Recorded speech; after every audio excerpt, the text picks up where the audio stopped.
Hey,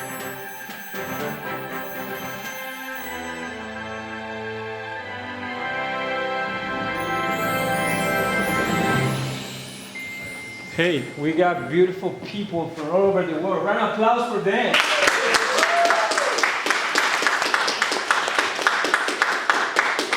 You guys introduce yourself, tell us a little bit about the film, okay? Okay. Let's try to be a little bit briefly because we Okay. have so many. Okay, I'm Jean-Luc Servino, director of We Will Love Again. So We Will Love Again is basically a movie about the circle of life. So there is a social contrast between a farmer and a woman, the career woman.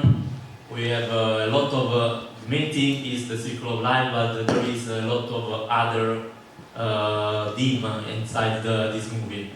So everyone can see something, but there are a lot of things.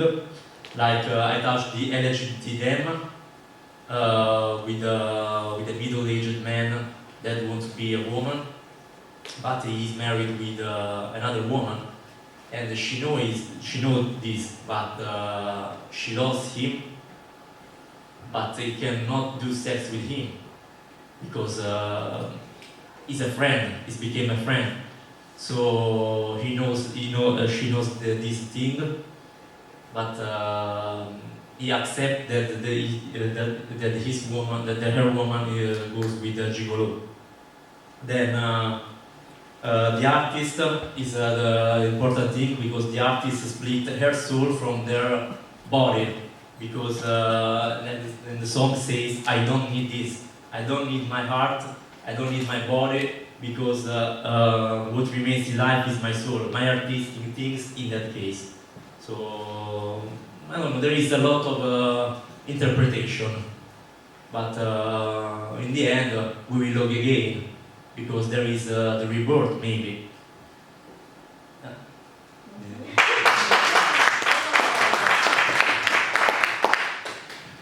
Hi, my name is Emmanuel Loarca. I'm the director of My Little Girl. This has been an interesting journey. I started acting 8 years ago. I used to do theater down the street before I moved to LA, so it's kind of like a full circle moment for me. I've been in LA for maybe 17 years. The film it started as a poem that Laura wrote, and she wanted me to coach her because she wanted to do a video for her YouTube channel. She has an inspirational YouTube channel. And when I read it, I was like, oh, this has so many images, there's so many pretty moments. We could make it into a short film. So I called her, and she said yes, which is great. At the beginning, I was like, did you think of making this a short film? She was like, no. And then I thought, we could add certain things and everyday moments where, we think about our loved ones. And so we decided to do it. I got a group of friends who I love and I admire their talent. And we shot it at her whole house in 1 day and a half. Gracias. Laura Isabel Figueroa, lead actress, writer, producer, executive producer of My Little Girl. Very lucky, very fortunate to have this man with so much experience with me and to have suggested to turn this. It was a story that I wrote in a poetic way to honor my mom's memory and legacy of love, healing, and resilience. Thank you. Hi, I'm Keith Armenitis. I wrote and directed Struggle. Good. I'm glad people are still laughing at it. So one of the things I want to say is just real quick, because my brother in filmmaking, Philip Barson, who is also one of my producers, and he doesn't like to have people, paying much attention to him. He's trying to stay behind the scenes, but if it wasn't for him, I wouldn't be a filmmaker. So, Wow. yeah. So. I don't know why people laugh at the struggle. I mean, this is just a painful part of my life that I live through. You know, I guess laughing at my pain is something that you people are into. But, I'm glad you enjoyed it. Thank you. And believe it or not, seeing it with an audience and hearing the laughter is actually the thing that gives me the most gratification. Because I keep telling my mom I'm funny. She's like, yeah, funny like this. Yeah. But anyway, so I just wanted to say thank you again, and glad you enjoyed it. I would have to second the idea of having an audience watch your film and be in the audience while you're watching it. It's really a great payoff, so thank you for everybody that comes out to see what we do. My name is Jay Sullivan. I did the film Free Time. It's almost universal if you lose a parent when you're 4, 5, 6, 7 years old, that the child will blame themselves for it happening. And I lost my father to mental illness when I was 5 years old. And one of the reactions children have is to think that if they're better, they're more perfect, they do things differently, that somehow it will all go back to the way it was. So there's a lot of rewards in society if you adopt this perfectionist attitude. You tend to be an overachiever, you're always running at 1 million miles an hour, you're always trying to please people and make other people happy, which makes for kind of an exciting but many times stressful life.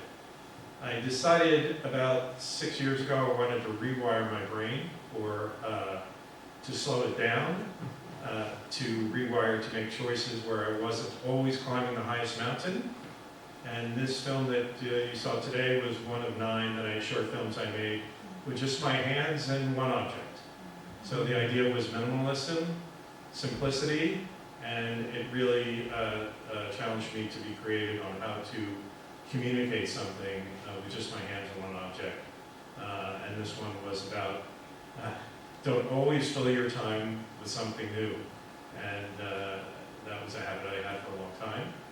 But now I have lots of free times and I keep it free. And it's calmed me down, and slowed my life down, and made it much more enjoyable. And also made it able for me to have much deeper relationships with the people around me. So thank you.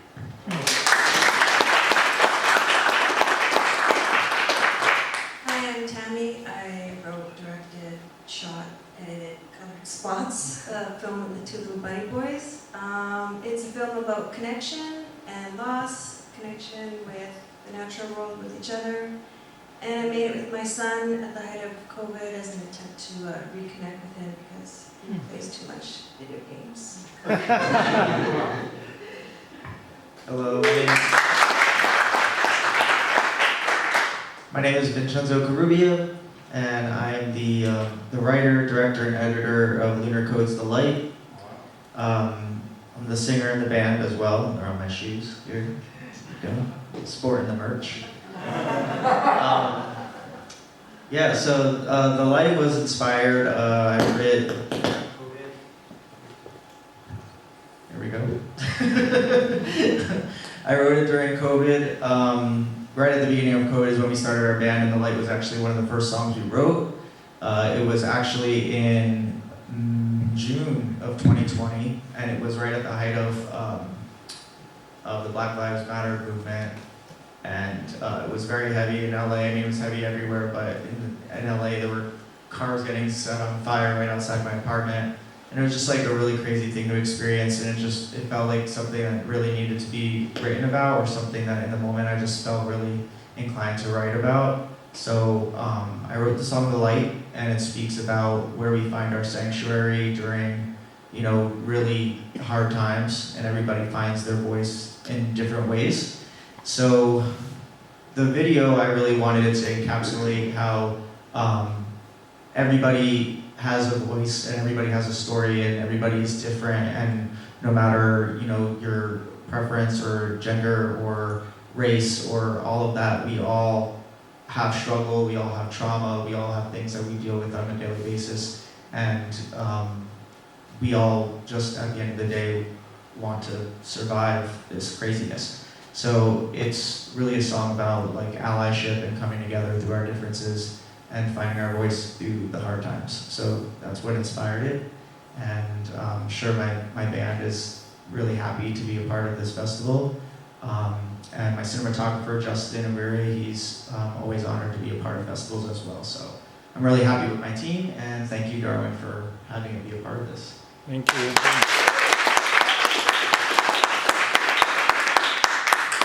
Hi, my name is Osvaldo Salas from Lima, Peru. I'm the leading actor of the short film Holstepper, Pisahueco in Spanish, from director Sergio Fernandez Muñoz. Sadly, Sergio can't come here because he's in Germany taking studying a degree, a high degree. So, well, I accepted to be in Holstepper because I like the story about bullying between the students to the teacher. But usually in mostly films that we see about bullying, we see just bullying between students. But this was different. It was different. It was the student to their teacher. And the teacher discovered, as you noticed, as you saw in the short film, the teacher discovered a strange web page where the students have fun of his disability, and you know all this stuff. And this is what attracted to me, being part and accepted. And it was a challenge for me because it wasn't just acting. It wasn't to play the role of the lame. Yes, I asked the director a lot of rehearsals about that, and the director is very how do you say perfectionist. He was so perfectionist. We have a lot of rehearsal, and we were happy when we were shooting. We shoot when I was ready. When we were ready, there was enough time to rehearsal, so it was easier shooting all these things. So it was very nice experience. I'm very proud about the short film and all the accolades that have been received. Thank you. We have like 15 minutes, 12 minutes, so let's ask questions. We still have time, so there you go. The makers, come on. What's the question? No, this is from Sergio's dog. And when he told me about, well, you're going to interact with my dog, because she bites. No, she's very manso. How do you say manso? Sweet, doesn't bite, very friendly. And I don't like being by the dogs. But I felt, did you see in the scene, I said, oh, cute little girl. And I feel to make the connection with the dog and me. So it was fun. It was fun doing that. So tell me, how do you choose the music? How do you play Well, What was that? For me, it was easy. I kind of feel like I cheated too because I'm close friends with an award-winning composer, and we've worked together on several art projects. Everyone said, hey, I got this idea, you want to do it? He's like, yeah. So I just sent him the visuals and the idea, and then we would collaborate. Basically, he just makes sound to my visuals. Oh, okay. Yeah, he did the whole thing. So you did you filmed it first and then you did the second Yeah. after. Yeah, and so he did the Foley too. You had so many beautiful shots of the exterior, and I wanted to know like how much footage did you have like to choose from, because like I can't believe you captured like all the birds and the owl and like, all of that, and so that was like So even I'm the also dragonfly coming. really lucky because I live right close to the beautiful river valley, like 5-minute walk. So my son and I were down there. We became neighborhood celebrities during COVID because we were down there a lot. So I can't even say way too much. A lot at the floor, at any floor, but probably not enough. But yeah, lots and lots and lots. And me just sitting there waiting for the bird to go. But there's like beavers and deer down there. I saw a porcupine once. There's owls. Keith, how about the editing process of your film? Because comedy is difficult to edit, right? Yeah, so it's interesting because there's certain timing is so important, especially for some of the pieces that we had. And one of the things that, again, I have to kind of point to its photo because we actually sat side by side in the Netherlands. Which, by the way, if you're going to edit a film, go to a foreign country and enjoy the local culture while you're doing it too. Because when you spend 5-6 hours in an editing room, then you get to go out and see a beautiful country like the Netherlands. It really makes it all worthwhile. But when we were sitting in the editing room, aside from folk telling me I didn't have enough coverage, which was my favorite, we actually would go through and there are certain things where obviously things we've done out of sequence, but there were certain things that we realized if we cut on this particular part here,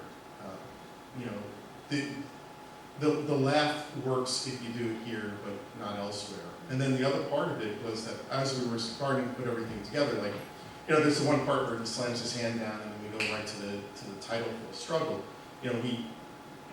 These were things that I had seen in my head when I explained to folk. He's like, yeah, this will be perfect, in terms of the timing piece. But the other part of it is that we need to make sure that we have music that goes along with it. Mm-hmm. And so, as you were saying about having a great composer, we also had a great composer for the struggle, Thomas.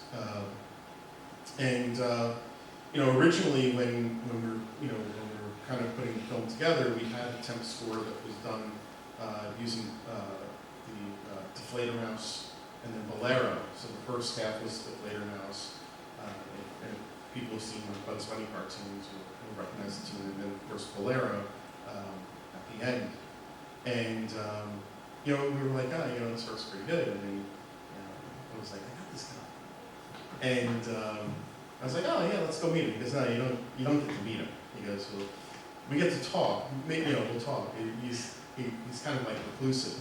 And what happened was we sent him the film, and temp score, and like 3 days later, he sends me a 30-second clip. He's like, this is what I think. And that whole thing with the whistling was what I heard. And I've never laughed at a score before. And it just, it made me laugh. And then what happened was we went back and we re-edited in order to make sure that things hit, where the music was as well. So we synced everything up. So the timing was important because you want to hit certain things on certain beats.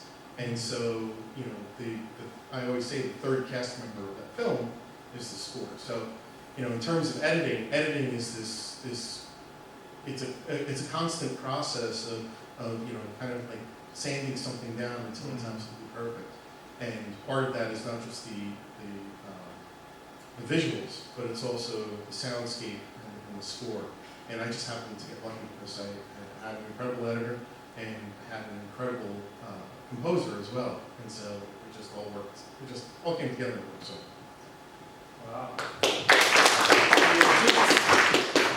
How do you work with your cinematographer? Do you guide him, or he guide you, or you guys go back and forth? Because your film the cinematography is beautiful. Well, me and Justin have a really great working relationship.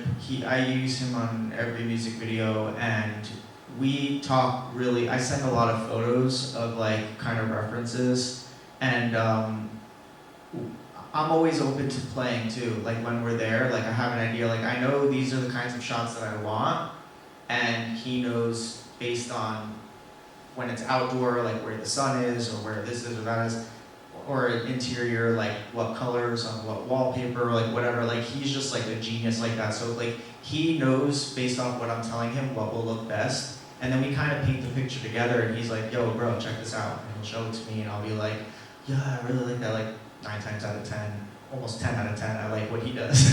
So that's why I continue to work with him. But we just have a really great, creative connection, and he understands my vision and the direction I'm trying to go. And a lot of times, too, he'll take it even further, and he'll show me something I'm like, whoa, I would never have even thought of that. That's insane. Awesome. So it's all about understanding the end result and what the objective of the story is, and just trusting your creative connection to take you there. So the dancer I found on Instagram. Yeah. Yeah, I was looking for. I just wanted somebody to do something interpretive, and I came across his Instagram, and I was just like, that's the kid, and I don't care how much I pay him, he's gonna be in the video. And I was like, I gave him a rate, and he gave me a rate, and we negotiated, and then he showed up, and we were done, and that was good. But yeah, he was amazing, and that was all improvised. We did a few takes of it, and I think we may have done like 4 or 5 takes just to get it from every angle. But he was just insanely talented. There was no choreographer except for him on that one. But I used another choreographer for my other videos. But yeah, none for that one.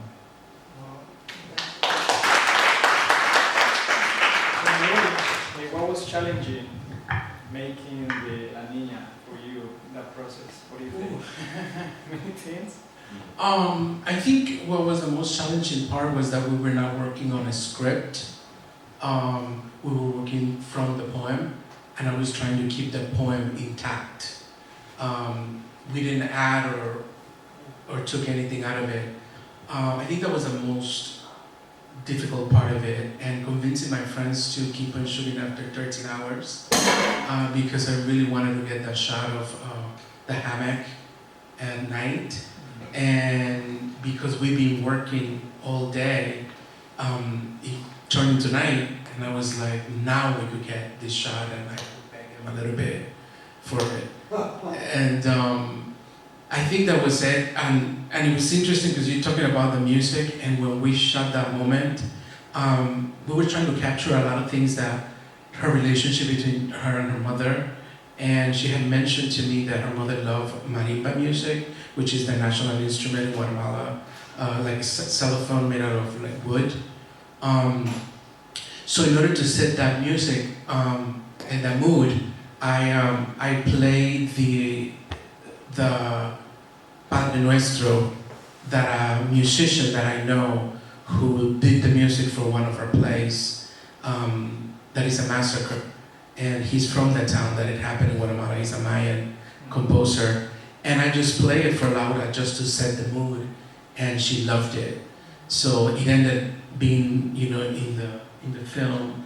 And then he had just came out with another song, which is the other song that in the film, it's about connection between human beings, and no matter who you are, or where you're from, or your ethnicity, or whatnot. So when we heard it, I was like, this is exactly the meaning of what we're trying to say. Well, just to Laura, what do you feel every time you see this? Do you feel happiness? Do you get sad? What are you going through every time you see your film? There is definitely a mix of emotions, because my mother passed away 13 years ago. So to bring things back, obviously it was a challenge to kind of go from the laughter to the crying, to the playfulness, and then to the to the last scene, which was not planned. It just happened, and it was just natural, and I just went with the flow and trusting my director here.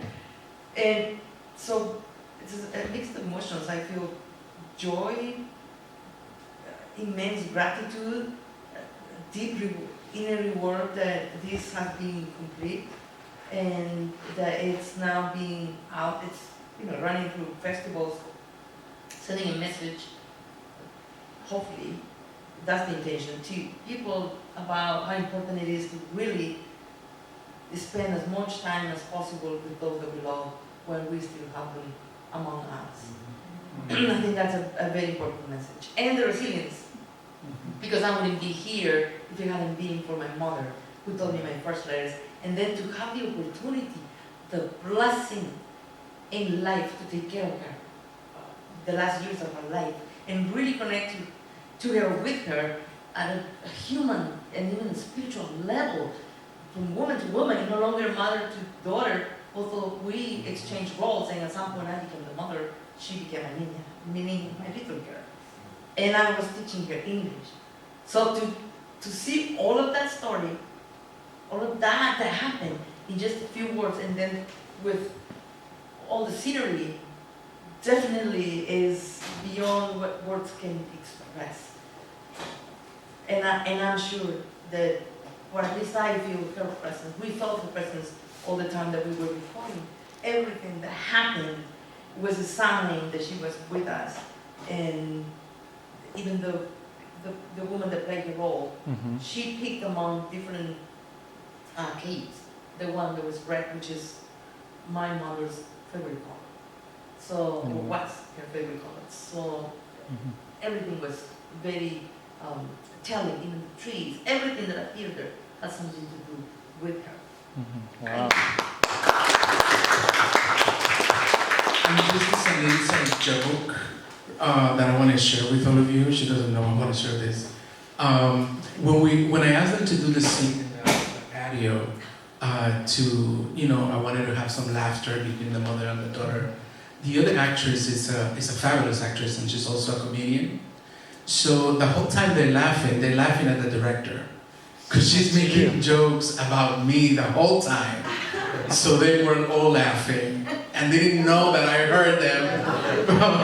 But she didn't know I heard them, but she was making jokes about the director. Not her, the other one. The other, yeah. But I was just going to say, by the way, I feel blessed to have this director, tremendous director, with me. I think I was dying to go to him. Jay, I coming back to you. Jay. Oh, You got it. he's on. Man, your films are amazing. I have to tell you that. Thank you. Yes. How do you, because this can be a tricky questions, because some people might not understand, right, how it looks, but I love it.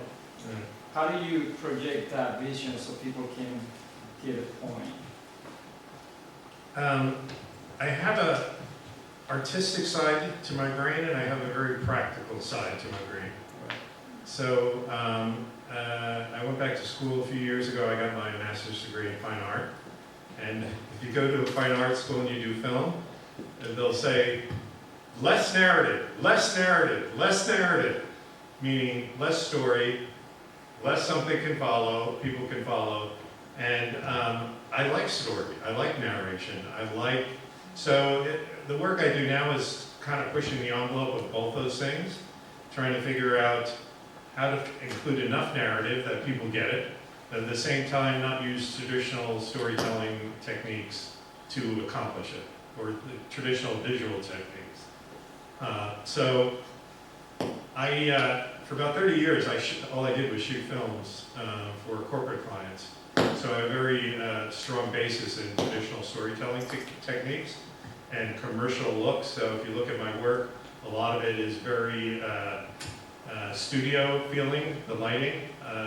And so it's got a very kind of commercial, pristine look to it.